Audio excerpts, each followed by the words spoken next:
اگه امروز عزیزی رو نوازش کردی از خلق خدا، فردا جای خدا رب العالمین تو رو نوازش میکنه که اونجا نیاز به نوازش داری.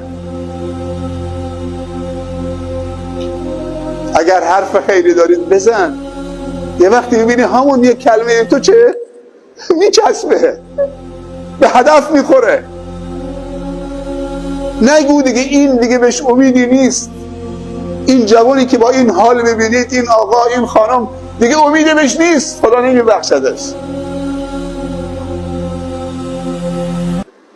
برای خوبان که همه دعا میکنن، برای مطیعان که همه دعا میکنن،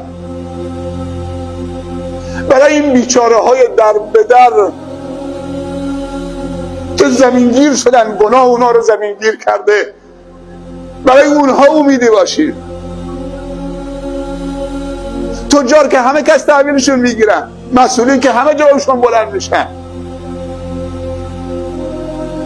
اگه جواب سلامت هم نده 100 بار بهشون سلام میکنی جواب سلامت نمیدن.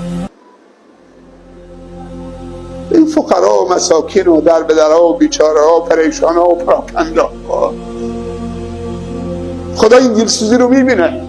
خداوند در قرآن گفته قل اعملوا فسیری الله عملکم، شما عملتون رو انجام بدید، تلاشتون رو انجام بدید، خدا تلاش شما رو میبینه.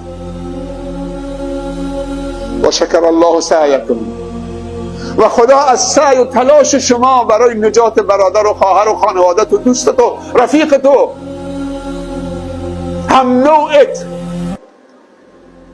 این سعی شما را تشکر میکنه خداوند. تو برای بندگان من داری زحمت میکشید.